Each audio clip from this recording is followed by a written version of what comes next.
Bienvenidos de nuevo al encuentro con las cartas del Nuevo Testamento. Estamos a puntito de terminar ya. Os he dejado descansar de mi cara y de mi rollo durante un mes y pico entre la Semana Santa y como luego hemos tenido dos especiales, la que tuvimos de la Virgen y luego la especial de la Sábana Santa del otro día, pues vamos a continuar con nuestro programa donde lo habíamos dejado. A estas alturas los veteranos saben que llevamos 2 años con las cartas del Nuevo Testamento. ¿Por qué? Pues porque empezamos viendo las de San Pablo en detalle y ahora con el fin de terminar esto que nos queda aquí a junio, el curso, pues hemos empezado a ver lo que se llaman las cartas católicas en general, las de Santiago, las de Pedro, y vamos a ver las de San Juan, y hoy creo que nos dará tiempo a ver también la de San Judas. Pues bien, vamos con la segunda de Pedro hoy. No hay duda que esta epístola se presenta como una carta del apóstol San Pedro. El autor de ella se identifica como Simón Pedro, siervo del apóstol Jesucristo, nos habla de la transfiguración en el Tabor, recuerda la predicción de su muerte, habla de haber escrito otra carta con anterioridad, sin duda la que vimos en la última ocasión, y presenta a Pablo como su colega en el apostolado. Destinatarios. Pues esta epístola va dirigida como la primera a los cristianos convertidos que vivían en el Asia Menor, procedente de la gentilidad. Resulta claro que el apóstol, habiendo recibido noticias inquietantes sobre la marcha de aquella comunidad, coge la pluma y se pone a escribir preocupado porque recibe, como digo, noticias que le preocupan. Quiere animarles a los destinatarios de su carta y exhortarlos a resistir valientemente los atractivos del mal, como nos la podrían escribir a nosotros hoy, a vivir cristianamente y a guardar intacta la fe recibida, incluida la segunda venida del Señor, la parusía, que como sabéis es tema recurrente de las primeras cartas apostólicas. Pues bien, vamos a empezar leyendo. ¿Tenéis ya a mano la segunda de Pedro? Pues leemos el capítulo 1 y 2. Simón Pedro, siervo y apóstol de Jesucristo, a los que han alcanzado una fe no menos preciosa que la nuestra, mediante la justicia de nuestro Dios y Salvador Jesucristo. La gracia y la paz abunden en vosotros mediante el conocimiento de Dios y Jesús nuestro Señor. Correcto. El saludo tiene la forma habitual de aquel tiempo que ya conocemos. Preocupado por los peligros, pasa inmediatamente a avanzar hablando de ella y afirma, lo hemos oído, que la fe que se les ha concedido a los paganos recién convertidos es la misma que recibieron ellos mismos, los apóstoles. El que Dios haya llamado a la misma fe es un don gratuito concedido por justicia de Dios en nuestro Salvador Jesucristo, es decir, imparcialmente a todos los que la acepten, sean de origen judío, sean de origen pagano, da igual al que lo acepte. Para la justicia de Dios, y esto no es la primera vez que lo decimos, no hay acepción de personas, ni de naciones, ni de raza, ni de color, sino que derrama su gracia generosamente sin distinción. Vamos a seguir leyendo. Ahora, pues del 3 al 11. Pues que por el divino poder nos han sido otorgadas todas las cosas que tocan a la vida y a la piedad, mediante el conocimiento del que nos llamó por su propia gloria y virtud, y nos hizo merced de preciosos y sumos bienes prometidos para que por ellos os hagáis partícipes de la divina naturaleza, huyendo de la corrupción que por la concupiscencia existe en el mundo. Habéis de poner toda diligencia por mostrar en vuestra fe virtud en la virtud y ciencia, en la ciencia templanza, en la templanza paciencia, en la paciencia piedad, y en la piedad fraternidad, y en la fraternidad caridad. Si estas tenéis y en ellas abundáis, no os dejarán ellas ociosos ni estériles en el conocimiento de nuestro Señor Jesucristo. Mas el que está con cosas que no tiene, está ciego y corto de vista, pues se ha dado al olvido la purificación de sus antiguos pecados. Por lo cual, hermanos, tanto más procurad asegurar vuestra vocación y elección, cuanto que haciendo así jamás tropezaréis, y si os otorgará ampliamente la entrada al reino eterno de nuestro Señor y Salvador Jesucristo. Correcto. Vamos a ir un poquito por encima, porque es extenso y detallado. Dicen que al recordarle las extraordinarias bendiciones que recibieron por la fe, les enseña las ventajas que tiene cooperar seriamente en la obra de Dios que Él hizo en nosotros. El poder del divino de Jesús ha dado a los cristianos, nos ha dado a todos los cristianos, lo necesario para la vida sobrenatural. ¿Qué pasa? Que la concupiscencia sigue existiendo. Igual que existe a nivel personal, resulta que se manifiesta a nivel social. Y acabamos de descubrir el origen de la corrupción. Fíjate por dónde lo ha dicho, La concupiscencia de la carne, en otras palabras. Dejarlo llevar de lo que nuestra naturaleza caída quiere. Que se trata de pelas, que se trata de descanso, que se trata, o en una palabra, no hacer lo que mi conciencia me dicta ni lo que Dios quiere en mi plan de santificación, sino ese precepto que está por encima de todos, como decíamos ayer en la misa de niños, lo que me apetece, hago lo que me apetece, amigos, así nos luce el pelo. Pues bien, el cristiano participa de la naturaleza divina, pero no entendida como consustancial con la naturaleza en el sentido de Dios, como entendieron también ciertos racionalistas, ¿no? La teología ve en esta participación un efecto de la gracia santificante que hace al alma partícipe de esa naturaleza divina, que es, en definitiva, asemejarnos más y más a Él. Esta participación en la naturaleza divina comienza ya en este mundo, como parece insinuarlo la frase, huyendo de la corrupción que por la concupiscencia existe en el mundo. Es decir, es imprescindible, y perdonad que me ponga tan serio, responder con la práctica de virtudes, con hechos, y si no, esto no hay quien lo arregle. Decíamos en la última carta, bueno, sobre todo hablando de la de Santiago, obras son amores y no buenas razones. Y lo que sigue es de una importancia tremenda, pues presenta una secuencia concatenada de 8 virtudes, lo habréis oído, de forma gradual. De esta manera quiere significar que las virtudes nacen unas de otras y se complementan recíprocamente. Al don de la fe, que es principio de toda justificación, el cristiano ha de unir energía moral, la fuerza y el vigor de ánimo para obrar el bien. A la energía moral ha de unirse la ciencia hasta llegar a la caridad, al amor, por la fraternidad. Pedro, a continuación, da las razones de la carta. Y ojo, nos dice que lo hace porque es su deber. Vamos a leerlo, del 12 al 18, otra voz. Por eso, habéis siempre de traeros a la memoria estas cosas, por más que las sepáis y estéis afianzados en la verdad que al presente poseéis. Pues considero justo, mientras permanezca en esta tienda, estimularos con mis amonestaciones, sabiendo que pronto será removida mi tienda, según me lo ha manifestado nuestro Señor Jesucristo. Pero procuraré que en todo tiempo, aun después de mi partida, tengáis que hacer memoria de estas cosas.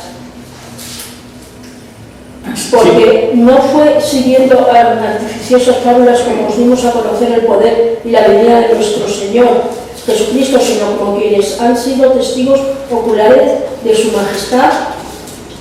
Pues al recibir de Dios un Padre, honor y gloria, de la majestuosa gloria, le sobrevino una voz que hablaba en estos términos: este es mi Hijo, el amado, en quien tengo mis complacencias. Y esta voz, bajada del cielo, la oímos los que con él estábamos en el Monte Santo. En el Monte Santo. Se parece un poco el tono de Pedro aquí a lo que dice San Pablo en la segunda carta a Timoteo, que recordaréis. Es consciente de que su vida se acerca al final y quiere confirmarles en la fe diciendo que no es nada artificioso ni inventado, que su predicación es igual que la de los demás apóstoles y que trataba principalmente sobre el poder de Dios y sobre la segunda venida o parusía de nuestro Señor Jesucristo. San Pedro, cuya predicación nos ha sido conservada, como sabéis, íntegra en el Evangelio de San Marcos, acentúa la venida del Hijo del Hombre en el esplendor de su poder. Esto es característico en todas estas cartas que hemos ido viendo. Y da dos testimonios en favor de la esperanza cristiana. El primero es el del Padre Celestial en la transfiguración de Jesucristo. Santiago, Juan y él mismo contemplaron el deslumbrante resplandor de Cristo que manifestaba su dignidad íntima, divina, y el original griego, tenemos que saber que el término testigo ocular, que dice aquí, tiene mucha más fuerza que en nuestro idioma. Es como decir, lo he visto de verdad, os lo puedo asegurar, puedo afirmarlo, no lo he soñado. Eso quiere decir lo de testigo ocular. Y el segundo es, la gloria divina de Jesucristo procede de la magnífica gloria que es el Padre. La nube luminosa de que hablan los sinópticos era lo que llamaban los judíos la Shekinah, es decir, la gloria divina manifestada por una actividad sensible mediante la nube. Es característico en todas las teofanías de Yahvé en el Antiguo Testamento. Recordaréis sobre todo una que incluso la hemos visualizado en una peli, la de los 10 mandamientos, cómo la nube primero se sitúa delante y luego se sitúa detrás y hace como de barrera para pasar el Mar Rojo. Es una teofanía que, bueno, el director de la película se la quiso imaginar así, pero las teofanías son manifestaciones visibles de Dios a las personas que fueren, en ese caso los del Antiguo Testamento, y aquí nos dice que es la manifestación de la gloria del Padre en el Hijo. Por otro lado, como observamos, se ve que ya era habitual en la predicación llamar Monte Santo al Monte Tabor, donde tuvo lugar la manifestación de Jesucristo, ¿no? Los versículos que siguen os van a sonar, y os van a sonar porque fueron tomados precisamente de esta carta por el Concilio Vaticano II y aparecen en la Dei Verbum hablando de la Sagrada Escritura. Vamos a leerlo, del 19 al 21.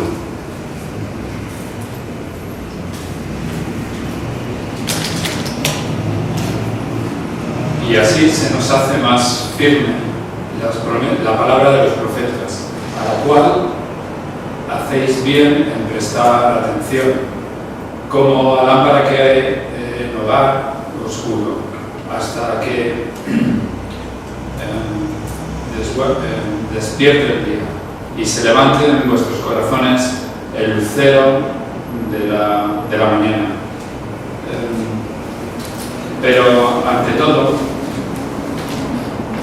tened presente que ningún profeta de la fe, escritura puede interpretarse por cuenta propia, porque nunca profecía alguna ha venido por la voluntad humana, sino que hombres movidos por el Espíritu Santo han hablado de parte de Dios. De parte de Dios. Esto tal cual está tomada en la Dei Verbum.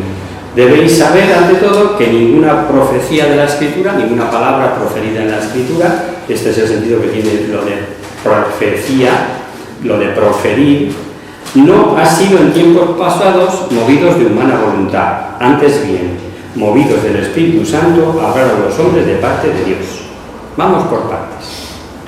Toda profecía tiene Dios por autor y solo Él puede dar o explicar el sentido preciso de ella. Por eso las Sagradas Escrituras no pueden ser interpretadas ni explicadas, ojo a esto, según el parecer privado particular de cada uno. ¿Parece que estoy diciendo algo nuevo? Pues mucha gente no se ha enterado todavía. Solo Cristo y aquellos a los que Cristo eligió para enseñar en su nombre tienen autoridad para interpretar la Sagrada Escritura. ¿Y quiénes son estos? Pues los apóstoles y sus sucesores. En una palabra, la tradición viva de la Iglesia. La llave de toda la Escritura es la Iglesia. Y solo en la Iglesia y con la Iglesia poseemos el mensaje cierto de Dios. La razón de que la Sagrada Escritura no puede ser interpretada según la voluntad de cada hombre es que no se trata de una palabra humana, sino de obra divina. El Espíritu Santo es el autor principal de la Escritura, porque los profetas hablaron movidos, impulsados, llevados por ese Espíritu Divino, para que dijeran aquello y solo aquello que Él quería comunicar a los hombres. Es lo que acabamos de leer. El profeta es el intérprete de Dios, habla en su nombre o escribe en su nombre. Es el que profiere en nombre de Dios. Esa es la raíz del término profeta. Es como un instrumento en manos de Dios. Eso no significa que el autor humano sea anulado por el Espíritu Santo. Que va. El agiógrafo, cuando escribe bajo la moción del Espíritu Santo, conserva su libertad, su inteligencia, sus cualidades propias. Dios, eso sí, puede regir las facultades humanas sin destruirlas. Acordaos de los 3 caracteres propios de la inspiración que se tienen que dar siempre: moción, luz y asistencia. No es momento de pararnos aquí, pero probablemente en el curso que comencemos retomaremos unas pequeñas nociones de introducción a la Sagrada Escritura, porque ya nos quedan allá como 3 años atrás y algunos a lo mejor no las habéis oído, ¿no? Es importante conocer las reglas básicas como para enfrentarnos a la palabra de Dios. El próximo capítulo vais a ver que no tiene relación casi con lo que acabamos de ver, porque aparca el tema de la parusía y lo que vamos a leer es una copia de la carta de Judas y que comentaremos brevemente al final. Leemos 2 del 1 al 3. Como hubo en el pueblo profetas falsos, así habrá falsos doctores que introducirán sectas perniciosas, llegando hasta negar al Señor, que lo rescató, y atraerán sobre sí una repentina ruina. Muchos los seguirán en sus liviandades, y por causa de ellos será blasfemado el camino de la verdad. Llegados de la avaricia, harán de vosotros mercadería con palabras mentirosas, pero su condenación ya antigua no tardará, su ruina no se retrasará. Correcto. Comienza, como hemos visto, poniendo en guardia a sus lectores contra ciertos maestros engañosos que por su mala vida y su espíritu de avaricia arrastran a otros al mal, por lo cual pues sufrirán el castigo, ¿no? Y del mismo modo que en Israel hubo falsos profetas, al lado de los auténticos profetas, así también sucederá a lo largo de la historia entre los cristianos. Algunos se dejarán llevar de falsos doctores que se esforzarán, dice, por alejar a los fieles de Cristo. Por medio de hipócritas introducirán sectas perniciosas, es decir, darán o esparcirán falsas doctrinas para sembrar entre ellos la confusión. Por su escandalosa conducta moral, que va a la par de su enseñanza, llegan hasta negar al Señor que lo rescató por medio de su muerte y su resurrección. Esto, desgraciadamente, espero que ninguno lo hayáis sufrido, pero existe, sigue existiendo. Yo hace unos años que se anunciaba con mucho bombo y platillo lo de la resurrección, y bueno, pues lo acudí porque soy de los que estoy ávido de saber siempre, ¿no? Y queréis creeros que salía la gente de allí dudando si había existido la resurrección. doctrinas perniciosas que tuercen. Pero vamos, que no es época de Pedro, es época actualísima. Y dice, se dejan llevar de la avaricia. Aquí el término avaricia no está en sentido cuantitativo, de pelas, de por lo que puedan sacar. Bueno, alguna secta por ahí también, andar con captar lo que sea y bueno, venga Dios y luego lo vea, ¿no? Con un término avaricia, lo que dicen es que con sus doctrinas tratan de acaparar a los fieles, de hacerles suyos, de anular su voluntad. Y es la nota característica de estos falsos apóstoles, la avaricia. El cambio, el desinterés es la nota del verdadero apóstol, la santa libertad de los hijos de Dios, que no se cansa de proclamar el Papa Francisco, en todos los ámbitos y en todas las circunstancias, libres, porque el Señor nos ha hecho libres. Sin embargo, estos, va a decir Pedro, no se van a ir de rositas, y pone a continuación varios ejemplos de lo que pasó en el pasado, como ejemplo ilustrativo. Leemos del 4 al 10, del capítulo 2, donde estábamos. Porque si Dios no perdonó a los ángeles que pecaron, sino que precipitados en el tártaro los entregó a las cavernas tenebrosas, reservándolos para el juicio, ni perdonó tampoco al viejo mundo, sino que solo guardó a 8 personas, entre ellas a Noé, como heraldo de la justicia, cuando trajo el diluvio sobre el mundo de los impíos, y a las ciudades de Sodoma y Gomorra las condenó a la destrucción, reduciéndolas a ceniza. ¿Sigo? El contexto lo podéis terminar de leer en casa. Como andamos un poquito faltos de tiempo, lo termináis de leer en casa. Lo va a ilustrar él con 3 ejemplos bíblicos. El primero, el de los ángeles. Es pecado de rebelión contra Dios, así está revelado, así lo enseña la Iglesia. El segundo ejemplo, se refiere al castigo del diluvio.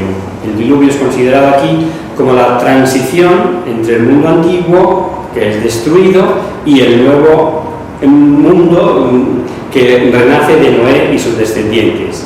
Y el tercer ejemplo, sobre la intervención de la justicia divina, la destrucción de las ciudades de Sodoma y Gomorra. Es curioso porque también Jesús, para mostrar la severidad de los juicios divinos, recurre justamente a estos 2 ejemplos, ¿no? El del diluvio y de Sodoma y Gomorra.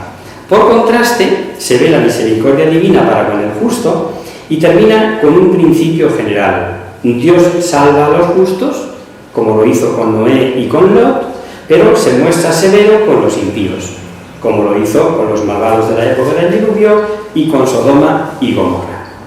De este modo, lo que Pedro quiere es infundir valor, confianza a los destinatarios de la carta, que también vivían en medio de graves pruebas materiales y espirituales.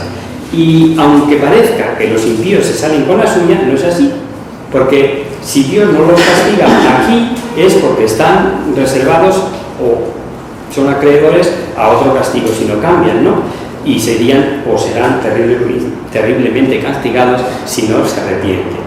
Aunque no a todos igual. Vamos a seguir leyendo. 2 del 17 al 22.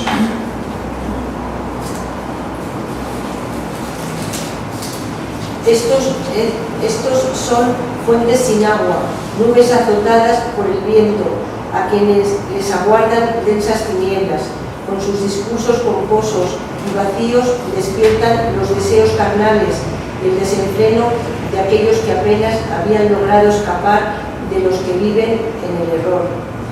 Les prometen la libertad, mientras ellos son esclavos de la corrupción, puesto que somos esclavos de aquel que nos ha dominado. En efecto, si después de haber escapado de la corrupción del mundo mediante el conocimiento del Señor y Salvador Jesucristo, se dejan de nuevo envolver y vencer por ellas, su estado final viene a ser peor que el primero.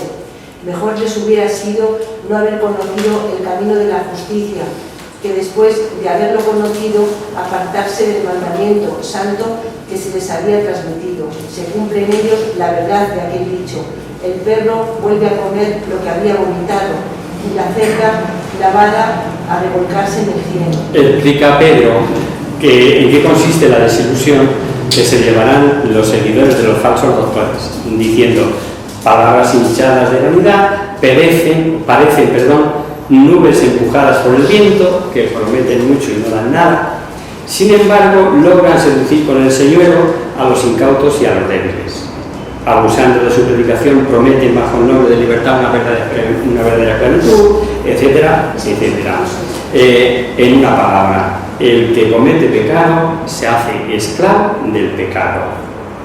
La incorporación a Cristo mediante el bautismo y el conocimiento de la doctrina cristiana nos libra a los cristianos de las corruptelas del mundo, pero si de nuevo, y esto lo pongo en un pronombre que nos afecte a todos, nos volvemos a las corruptelas del mundo, nos dejamos envolver por ellas, nuestra situación sería más crítica que antes, porque ya no tendríamos excusa en la ignorancia. Eso lo puede hacer alguien que no lo sabe. Pero ¿cómo yo, sabiéndolo, me vuelvo a meter en esto, no? Y llegamos al último capítulo de esta carta del primer Papa, que es llamada la Apocalipsis de Pedro. ¿Lo tenéis? Pues alguien que lea. Esta es, carísimos, la segunda epístola que os escribo, y en ella os he procurado citar con mis avisos vuestra sana inteligencia, a fin de que traigáis a la memoria las palabras predichas por los santos profetas y el precepto del Señor y Salvador, predicado por nuestros apóstoles. Y ante todo debéis saber cómo los postreros días establecedores que viven según sus propias concupiscencias. Y dicen, ¿dónde está la promesa de su venida? Porque desde que murieron los padres no permanece igual desde el principio de la creación. Es que voluntariamente quieren ignorar que en otro tiempo hubo cielos y hubo tierra, salida del agua y en el agua sentada por la palabra de Dios, por el cual el mundo de entonces pereció anegado en el agua, mientras que los cielos y la tierra actuales serán reservados por la misma palabra para el fuego en el día del juicio y de la perdición de los impíos. Carísimos, no se os oculte que delante de Dios un solo día es como 1000 años y 1000 años como un solo día. Correcto, hasta ahí. Esta última frase la hemos oído muchas veces, ¿no? Para el Señor un día es como 1000 años y 1000 años como un día. El concepto de eternidad, que a nosotros no nos cuadra. Es que mira, para Dios es todo un eterno presente, ¿no? Y es que Jesucristo había dicho efectivamente que vendría en su gloria, pero sin indicar nunca el momento. El amor que los fieles profesaban a Cristo, sus esperanzas lógicas de la retribución y sus deseos de verle, les hicieron pensar en un retorno inmediato, en un retorno próximo, que se manifiesta a lo largo de toda la primera generación cristiana, porque aparece en muchísimos sitios, ¿no? Ya lo vimos incluso en las dos primeras cartas que vimos el curso anterior, las dos de Tesalónica de Pablo, ¿no? Que era el problema de la parusía, de que algunos dijeron, pues si va a venir enseguida, rascaron la barriga, ¿no? ¿Para qué vamos a trabajar? Y Pablo les contesta que el que no trabaje que no coma, ¿no? Bueno, ya hemos conocido a Pablo bastante, pues bien. Esto les hacía pensar que habría de venir la parusía muy próxima, ¿no?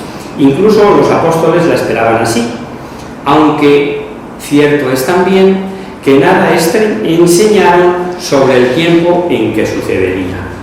Y por otro lado, ante la evidencia de los hechos, sí se ve que se da un progreso teológico, no en el sentido de cambiar la verdad de la segunda venida, o sea, el sentido propio de la revelación, sino en cuanto que había que mirar y expresar estos datos independientemente de una concepción temporal próxima, que no formaba parte de ellos, aunque así lo hubieran entendido en principio, ¿no?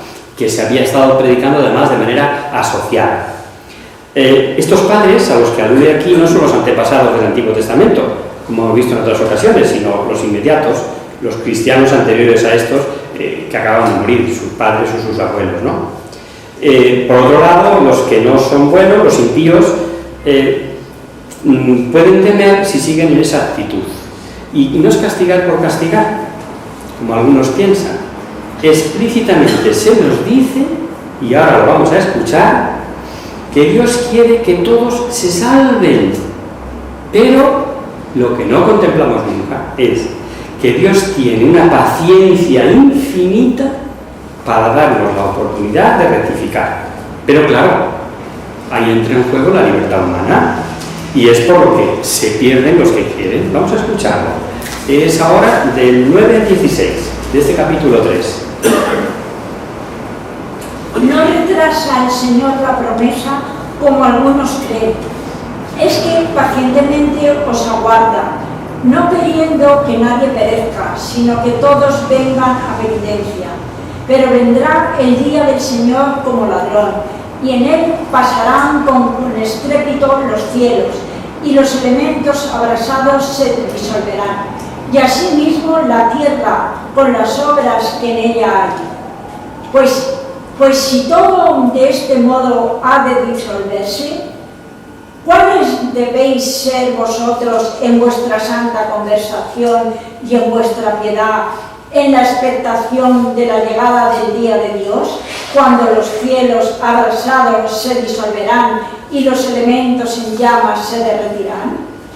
Pero nosotros esperamos otros cielos nuevos y otra tierra nueva en que tiene su morada la justicia, según la promesa del Señor. Por esto, carísimos, viviendo en esta esperanza, procurad con diligencia ser hallados en paz, limpios e irreprochables delante de Él, y creed que la paciencia del Señor es para nuestra salud, según que nuestro amado hermano Pablo os escribió conforme a la sabiduría que a él le fue concedida. Es lo mismo que, hablando de esto, enseña en todas sus epístolas, en las cuales hay algunos puntos de difícil inteligencia, que hombres indoctos e inconstantes pervierten no menos que las demás escrituras para su propia perdición. Para su propia perdición. ¿Se entiende? ¿A que sí? No necesita explicarse mucho.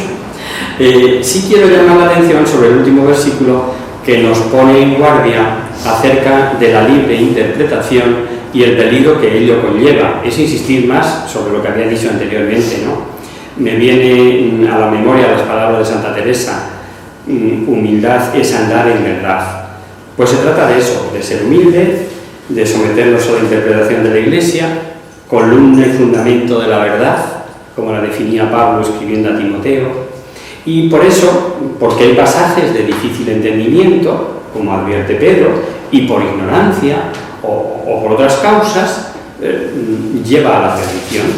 A veces hay intencionalidad ahí, pero otras veces no. Sin embargo, la ignorancia es osada, queridos amigos. Eso sí que lo habéis podido comprobar en vuestra vida igual que yo. Vamos a leer ya los dos últimos versículos de la carta.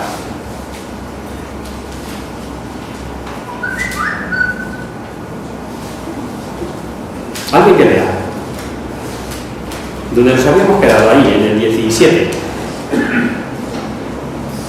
Vosotros, pues, amados, que de antemano sois avisados, estad alerta, no sea que, dejándoos llevar del error de los libertinos, vengáis a decaer en vuestra firmeza. Creced más bien en la gracia y en el conocimiento de nuestro Señor y Salvador Jesucristo. A Él la gloria, así ahora como en el día de la eternidad. Vuelve la advertencia final sobre su pensamiento, recuerda a los fieles que deben vigilar, que no se dejen seducir por falsas doctrinas, que crezcan en el conocimiento y en la gracia de Dios. Qué importante es esto, ¿no? Nos parece que lo sabemos todo, o que es importante formarse, es importante saber acerca de la fe que profesamos cada día más y con mejor detalle, ¿no? Les dice que deben permanecer firmes en la fe profesada, guardando intactos los principios de la vida cristiana. Además, esforzarse por creer en la gracia y en el conocimiento de nuestro Señor Jesucristo. Y es que la vida cristiana no es algo estático, sino que debe crecer cada día. en gracia y conocimiento de Dios.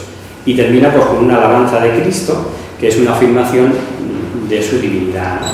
Vamos a ver ahora la carta de San Judas. Tenemos 5 minutillos, pero así por encima, porque además, como ya hemos hecho alusión en algún versículo antes, el autor de esta carta se presenta a sí mismo como Judas, siervo de Jesucristo, hermano de Santiago, que nos hace pensar inmediatamente en el Judas, pariente del Señor, lo mismo que en el Santiago, obispo de Jerusalén, pariente del Señor, que por otro lado debía ser bien conocido, puesto que este Judas escribiendo se hace o toma como referente a Santiago, el que conocen, ¿no? Tiene un solo capítulo, y el motivo que indujo a San Judas a escribir esta carta es el mismo que la segunda de Pedro que hemos visto. Por eso vamos a ver un poquito por encima, como os digo. No sé si recordáis aquel pasaje de la cruz. El año pasado, cuando vimos la charla sobre la Virgen María y hablábamos de los hermanos de Jesús, decíamos que bastaba recurrir al oír el contexto para darnos cuenta que algunos de los hermanos que figuran en el pasaje de Marcos, que están ahí, no están ahí fulanito y menganito y zutanita, tus hermanos, ¿no? Pues veíamos que esos llamados hermanos, lo explicábamos allí en aquel momento, eran parientes, eran hijos de otra madre, que a su vez, de otra María, que a su vez era parienta de la Virgen María, ¿no? Entre ellos lo da como en 2 bloques, Santiago, José, Simón y Judas, y Salomé. Pues este Judas, que aparece allí, es el autor de esta carta, ¿no? Pues bien, tiene el mismo motivo, es que no se dejen seducir por los falsos doctores, y exhortar a conservar intacta la fe recibida. Orígenes dice a propósito de esta carta: Judas escribió una carta muy breve, pero toda penetrada de divina sabiduría. Vamos a leer ya del 1 al 4. Judas, siervo de Jesucristo, hermano de Santiago, a los elegidos y llamados de Dios Padre y conservados para Jesucristo, os deseo en abundancia la misericordia, la paz y el amor. Queridísimos, tenía un gran deseo de escribiros acerca de nuestra común salvación y me he visto obligado a hacerlo para exhortaros a luchar por la fe que de una vez para siempre ha sido transmitida a los creyentes, porque se han infiltrado entre vosotros algunos hombres destinados desde antiguo a caer en la condenación, gente malvada que han convertido en libertinaje la gracia de nuestro Dios y niegan a nuestro único dueño y Señor Jesucristo. Correcto, ¿no? Primero ha hecho alusión al parentesco, que ya os explicaba, y de estos versículos parece deducirse que Judas tenía pensado escribir esta carta, acerca, dice, de nuestra común salud. Pero llegaron repentinamente noticias alarmantes sobre la actividad de estos falsos doctores, y ante la inminencia del peligro la escribe. Es una carta de combate, es un discurso contra los fieles doctores, falsos doctores. La fe es transmitida de una vez y para siempre, forma parte de la tradición y ya no cambia. El depósito de la fe ha de conservarse intacto. En esto se nota la verdadera Iglesia de Cristo. Eslabón a eslabón vamos transmitiendo el mismo depósito de la fe, y como vimos en San Pablo, no nos está permitido adulterarla, por mucha tentación que tengas de caer muy bien o de escribir libros gordotes, que no. Tienes que ser fiel al depósito de la fe. Abusan de la gracia de Dios, de la libertad evangélica, se entregan a la lascivia y por su conducta inmoral niegan prácticamente la autoridad de Dios y Jesucristo. Eso es lo que hemos leído. Vamos a seguir leyendo ahora, del 5 al 8. Quiero recordaros a vosotros que ya habéis conocido todas las cosas, como el Señor, después de salvar de Egipto a su pueblo, hizo luego perecer a los incrédulos, y como a los ángeles que no guardaron su dignidad y abandonaron su propio domicilio, los tiene reservados en perpetua prisión, en el horco, para el juicio del gran día, como Sodoma y Gomorra y las ciudades vecinas, que de igual modo que ellas habían fornicado, yéndose tras los vicios contra la Suficiente, naturaleza. suficiente. Como lo hemos visto eso en segunda de Pedro, pásate al 12, del 12 al 16.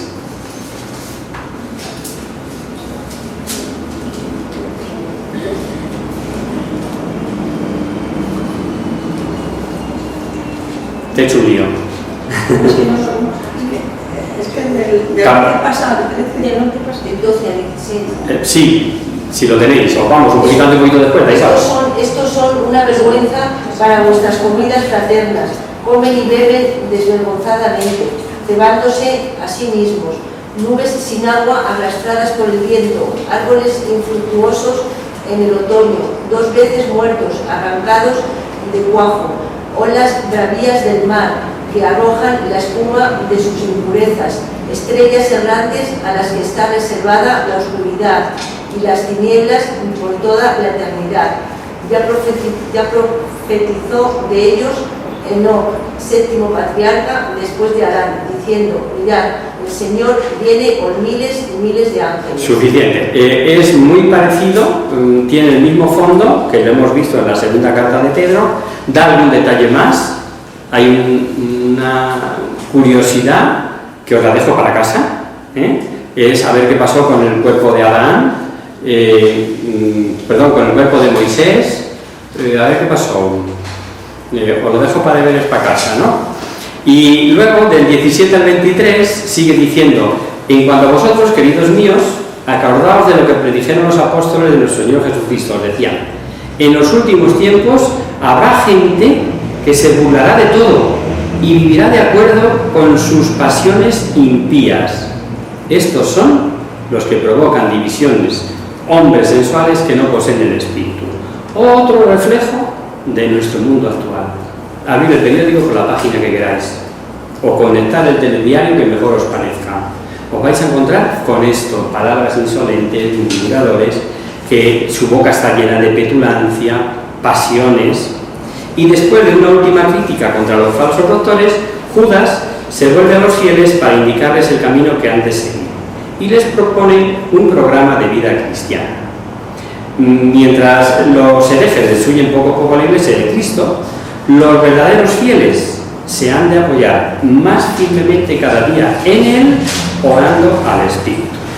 La fe es considerada como el fundamento del edificio de las virtudes, y en estos versículos finales el autor recomienda la prudencia caritativa para con todos. Pero mientras con unos deben procurar que sean instruidos para que conozcan mejor la doctrina y fortalezcan la fe o aclaren sus dudas, con los que son claramente opositores, depravadores y sin esperanza por su cabezonería, por su obstinación, digamos, recomienda poner tierra por medio. Es decir, si no hay nada que hacer ahí, mira, mejor aléjate. O sea, no es que le vayas a despreciar, no, vas a pedir por él, más si cabe. Pero no te dejes enredar. Pon tierra de por medio, que circule el aire, vamos. Y Judas concluye su epístola con una solemne doxología dirigida a Dios Padre, Salvador por Jesucristo nuestro Señor. Tiene un cierto aire litúrgico, leámosla, es el versículo 24. Aquel que puede guardaros sin pecado y haceros ante su gloria irreprensibles, o con sea, alegría, el solo Dios Salvador nuestro por Jesucristo nuestro Señor.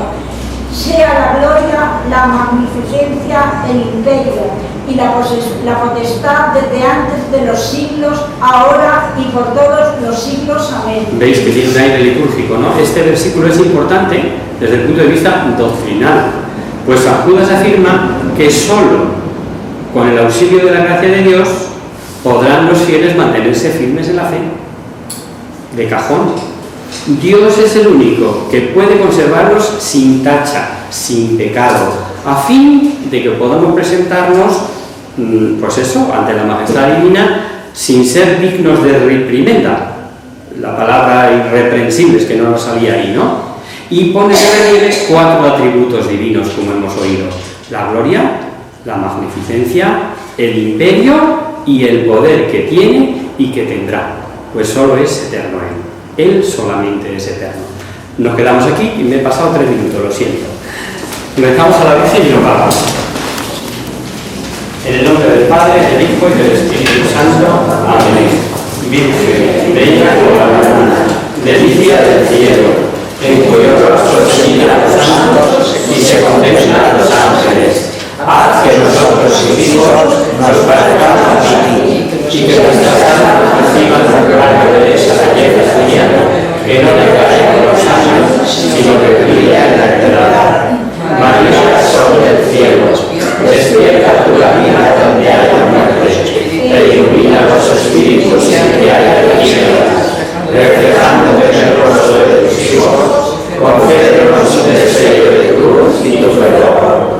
María, poderosa como un ejército, concédenos la vida de la tuya. Somos tan débiles y nuestros enemigos desobedecen con tantas desgracias, mas con tu bandera nos sentimos seguros del cerro. Él conoce el poder del pie y debe la majestad de tu mirada. Sálvanos, María, bella como la luna, única como el sol, temible como un ejército ordenado, levantado en pie